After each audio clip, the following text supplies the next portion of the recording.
Leave me alone.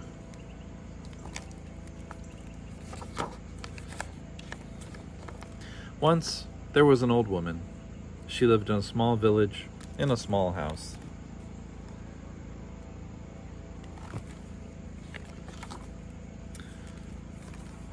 With a very big family.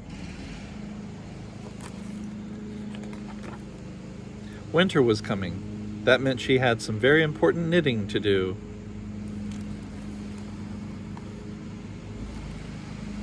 But it wasn't getting done. Her grandchildren were very curious about her knitting. Were you supposed to knit the ball with a stick? Oh, sorry, were you supposed to hit the ball with a stick? Could you eat it? Could you make your brother eat it?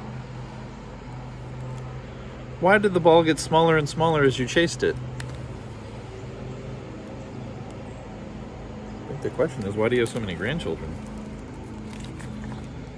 The old woman was at the end of her rope, or string.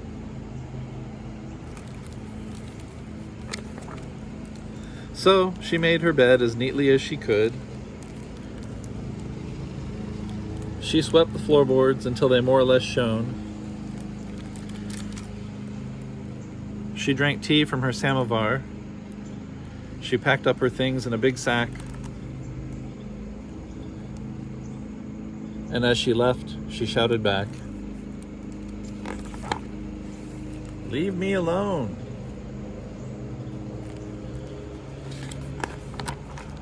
The old woman walked through the deep, dark forest. She made a fire so that she could see what she was doing. Then she sat down and began to knit. The bear family was very curious about the light from her fire and about what she might taste like.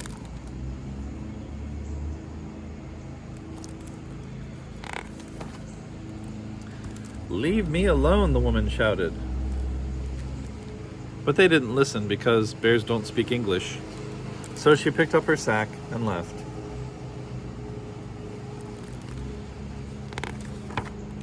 The old woman climbed up the mountainside. It was cold, so she found a small sheltered place. Then she sat down and began to knit. The mountain goats were excited to have a visitor, especially one that brought snacks. "Leave me alone," the old woman shouted. But the goats were too busy fighting over the red ones, which they all agreed were the best.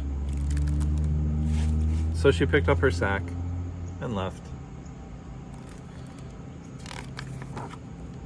The old woman climbed higher and higher up the mountain. She reached the top and climbed onto the moon. Is that how that works?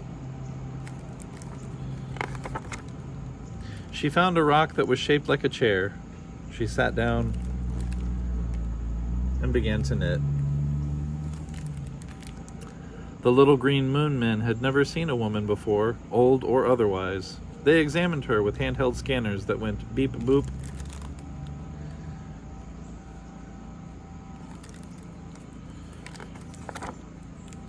"Leave me alone," the old woman shouted. But the little green moon men couldn't hear her because they didn't have any ears. So she picked up her sack and left through a wormhole. As you do. The void on the other side of the wormhole was very dark and very, very quiet. She was absolutely, completely, utterly alone. It was perfect.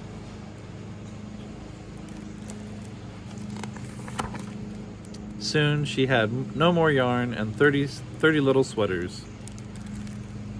And she was alone.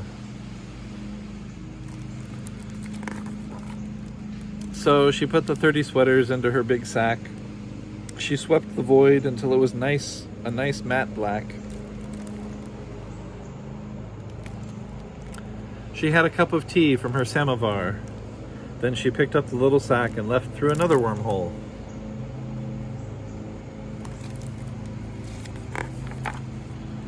When she came out the other side, everything was right where she'd left it.